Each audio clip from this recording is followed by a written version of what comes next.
Hey man, welcome back to Man Time. Today's episode, let's talk about what makes a good mower and why my 45-year-old mower is still kicking today. Welcome to Man Time.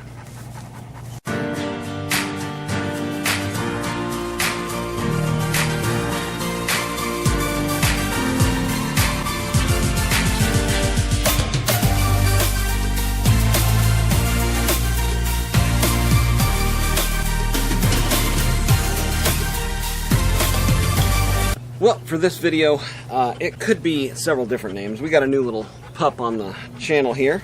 This is Tux, or Tucker, as I think I'm going to try to get him to respond to.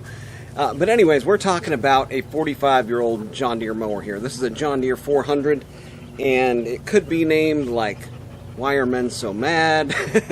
It could be named What's Wrong with American Companies? It could be named... Shit, I had another one. It could also be named, Why Is It So Hot in Texas? Why Are We Settling for Disposable America? But it could also be named, like, Why Aren't We Buying the Best That We Can Possibly Buy? And, you know, a couple of reasons there. Sometimes the best that we can possibly buy is still a budget engineered to die model, right? American auto manufacturers have bought into that scheme, and we're fed up. We're fed up as smart men that want to make a good purchase with our money. We are fed up with buying disposable products. This mower, 45 years old. Oh, by the way, it's 102 degrees, feels like right now, at 7 o'clock. So, why have my videos slowed down? It's 102 degrees right now at 7 o'clock. But this mower, 45 years old, look at this, just real quick. I changed the oil on this maybe, I don't know, a year and a half ago, 2 years, right there at full. I mean, just not burning a drop of oil. So, the problem is, for most Americans, we want to spend our money in the best possible way, right? And it appears the only way to do that is to buy stuff that was made almost 50 years ago. My favorite vehicles, tractors, Caterpillar, farm equipment, so on and so forth, cars, late 60s to early 70s. There was a finite time there, and I don't know what exactly happened. Down there in the comments, if you know what happened after 1965 and between 1972, like, there was an era where American manufacturing just had this huge step forward. I'm a product of the Industrial Revolution. When I first heard about the Industrial Revolution, I took a step back and I said, this is what I want my life to be encompassed around, right? It just blew my mind how far we've made it so fast as compared to the rest of time. Right, if you look at all the way back to BC time, and then up until the Industrial Revolution and the next 100 years, it was exponential growth. I guess maybe this way, exponential growth. It's so hard to figure out like what you're looking at. So here's humankind for so long, and then all of a sudden Industrial Revolution, and it just spikes up. It's so incredible what the human mind is capable of, and engineers like myself and maybe yourself. So the problem is, what happened in the since the mid-70s, where we just started this decline in the reliability of our products? As a maintenance, it could be named, Why Is It So Hot in Texas? I would consider myself like fanatical about maintenance, a maintenance fanatic. Right, so I was cutting the yard today, and the grass just wasn't quite cutting right. You know, the mower is running awesome, but I noticed some belt squeal, I noticed a little smell of rubber and belt, and that automatically points me to dull blades. I mean, the grass is thick, and this is Bahia grass. Of course, in the summertime down here in Texas, and with the monsoon season, hopefully just coming to an end. Because all it brings is super thick grass. That's good for the hayfield, which it's too wet to cut yet, so I'm kind of stuck here. But what that immediately pointed me to was what? Dull blades. Dull blades. So I got to change out, or not change out, but sharpen up the blades, right? And I know the blades are balanced because before I installed them, I balanced them. And then each time I sharpened them, I tried to take equal amounts of material off of both sides as best I can, right? I mean, fanatical about maintenance. Again, changing the oil, checking the air filter, making sure it's just tip-top. This model here is especially a good design. It is hydrostatic, and it was actually designed to be kind of like the mini tractor of new, which you're going to pay like 15 grand for, right? This thing has auxiliary hydraulics times 3, right? So you can run a cylinder in the back for a 3-point, you can run something like a snow blade off of the front, and then it's also got hydraulic deck up and down and hydraulic steering. So all that stuff is way ahead of its time. Like I said in previous videos, this mower today would be $5,000 plus. And if you're looking to buy a new mower, I was actually at my steel dealer the other day, and I noticed that Toro has really stepped up their game. I was looking at a Toro mower at the dealership that's not your box brand like Toro mower. Like it was a seriously good looking mower. Like 1/4-inch plate steel deck. Everything about it just screamed like industrial quality and industrial grade. And this, I'm not sponsored by anybody. Obviously, I've got a 45-year-old mower here, and but I mean, I was seriously impressed by it. And I went by Tractor Supply and I looked at some of their mowers. I think they either had Graverly or Bad Boy, and then at the other dealer there was actually a Bad Boy dealer. But man, those Toros. Anyways, the problem is they put all this time and effort and engineering into a big, like, beefy designed mower. But I really wonder, like, if they took and actually had enough foresight to look at every single thing on there. The problem with American business today is that everything is segmented, so segmented, because you've got all of these people, right, that are designing different parts of the same thing. And when it all tries to come together, it's a cluster, right? It's a cluster. And so you get somebody who's a good engineer that designs the deck, and then you get somebody who's just skating along in his, either doesn't know enough as a new engineer, or going out the other side as an old engineer with somebody yelling at him that he needs to cut costs. So you end up with a mishmash of really good stuff and not so great stuff, and sometimes kind of bad stuff. Well, back in the day when you had like 4 engineers working on the perfect lawn tractor, this is what you got, right? You had an R&D time of years maybe to come up with the perfect hydraulic pump, the perfect mower, everything spec'd like government specs, where it has to be this much longevity, this much of this much of that. And here you go. You end up with a 45-year-old mower that doesn't burn a drop of oil, air-cooled, right? Hydrostatic, hydraulic. This is the only type of hydrostatic system that I would recommend to anyone. It's got a lever with linkage that goes down to that hydrostatic pump, and it's got what I call a revolver style hydrostatic system, where you've got a swash plate and a driven system in there with little pistons, and as it's rotated one way or another, it either slows down the fluid, or even if you go far enough, it reverses the fluid, right? So that's how you get forward and reverse and all that stuff. Very, very cool. I've never seen anything quite as good as this system here. Not from any of even, again, the modern systems where they try to cut costs at every corner. So why are we so mad, right? We put our money into good, what we think is good products, and they just turn out to be garbage. Case in point, the Westinghouse generator that I bought just not even 6 months ago. Completely dead. Completely dead. I did a little video on it where I was going to be like, oh, okay, I found somebody online that had the same problem as mine has. What's happened was there is a yellow indicator light on there that there is something failing with the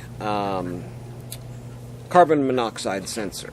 Right? There's something wrong with the carbon monoxide sensing system, and therefore it starts up and then just dies after about 20 seconds. Well, it's been a month since I've contacted customer service, and at first I got kind of the runaround, I need all this information, I need more information, I need more information, I need proof of purchase, I need this, that, and the other thing. So finally got all that to them, right? And that was about 3 weeks ago. And the last correspondence I got was, we're going to get a service center, contact info out to you where you can take your generator and have it serviced. But is that the right answer? Should I have to fix a new thing, right? I mean, it is Chinese made. It is actually Chinese designed, because I went and actually found the service manual for it, and it's all in Chinese. Like, the parts are listed out in Chinese. I had to find some translated one. I mean, it's just junk. And that's why I'm so upset, right? I guess I could have gone with something different, right? But everything, it seems like every generator out there was not good, and at least some or most of the parts were sourced from Taiwan, China, or somewhere non-US. And probably the engineering of it, again, since the drawings were in Chinese. And I don't know about any other brands, because, I did my research enough to know enough that most of them were all made in China. So I just picked kind of the cheapest one that had the best options and the best features. And since they're all made, not great, I just figured go with whatever. But yeah, if you want something good and reliable, I think you're going to have to buy something that was made between 65 and 72. I think that's it. Tractor-wise, they may have spanned a little bit further. And my Mahindra tractor is one of those that was made in the 90s, that was still made, using that older reliability type of technology, and an engineering team that's a small group that's focusing on making the best product. And there is some of that still going on today, right? It's not impossible to find a company that is dedicated to making the best possible product. They're going to put everybody out of business by selling the best thing, right? That's their whole goal. And it just blows me away that more people aren't doing that. But the people that are doing that are making far less money, right? Because they're selling a specialty item that has taken a long time to R&D and a long time to vet out. So when they sell it, they're putting their name on it, right? It's a person that owns the company, that's directing the employees, that is personally standing behind every single one of his units. It's few and far between, and if I had the kind of money, to start a business like that, I would definitely do it. But there again, the temptation to make more profits, make things cheaper, get engineering and R&D done faster, it's right there, as an industrial engineer. It's real hard, and I commend the people that are doing that and going the extra distance to make really, really good products for people like you and me. But if you aren't willing to spend double or triple or quadruple of what kind of the same thing is from a big box store type of whatever, a riding lawnmower, right? If you aren't willing to spend 4 times the amount of the riding lawnmower at the big box store, you probably aren't going to get that thing. So that's all I'm saying, and it's frustrating, right? It's frustrating when you have to deal with substandard type of stuff. So I've got to lift up the hydraulics. Let's see how this thing's going to start. I did change out that solenoid the other day. Let's see how it starts up here.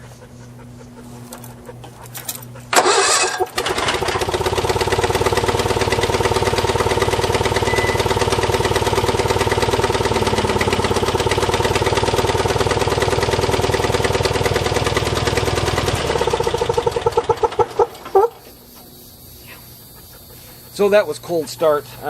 It's been, I mowed around noontime, let the dew, get off of the grass, and so that was essentially cold start after, it's 7 o'clock now, so after about 7 hours, and fired right up. You could see there, those 3 levers on the side. That was deck, and then it's got, again, auxiliaries you can hook up for other stuff. But, yeah, it's, super easy to get the deck off of here. It's got a quick detach in the front with 0 bolts. It's got a drive shaft, that runs up to a pulley system on the front of the engine, and then just 2 bolts that hold this, the back of the deck on there.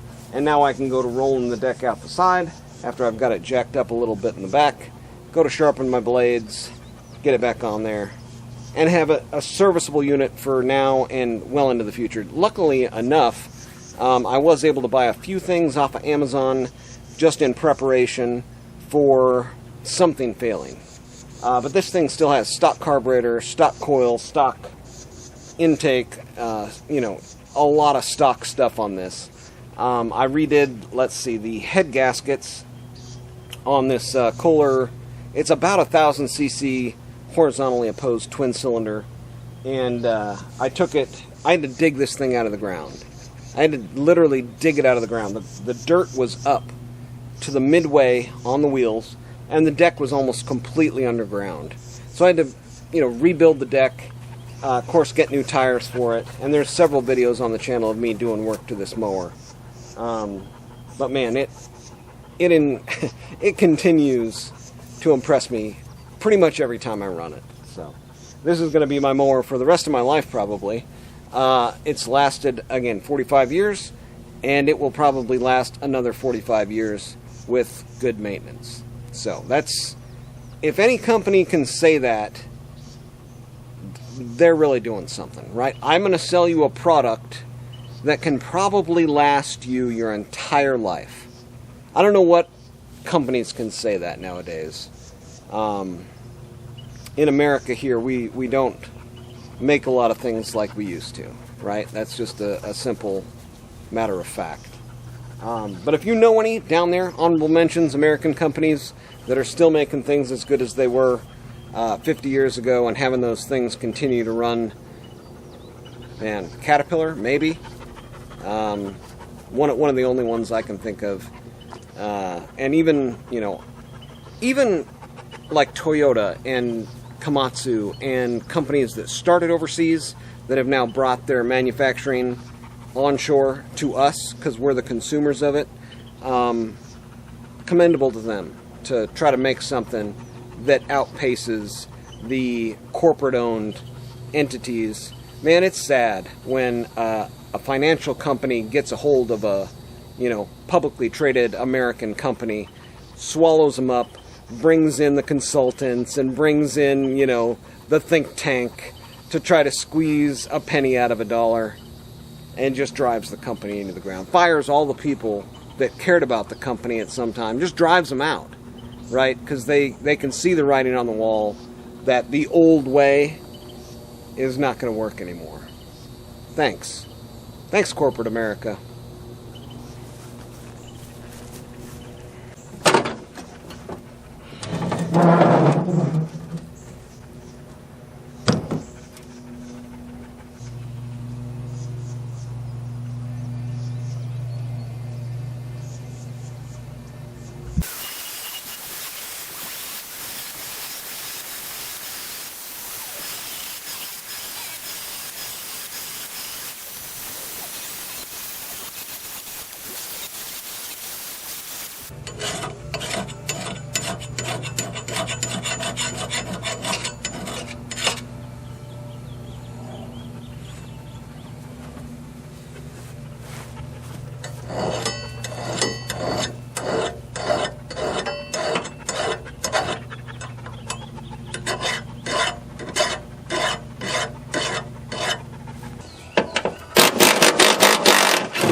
Well, after all that spiel, this is my new dog Tucker, aptly named after what, Tucker? Yeah, the car company that was mean enough and smart enough to try to take on the big three auto manufacturers. Against all odds, tried to take on the big three by making a better product.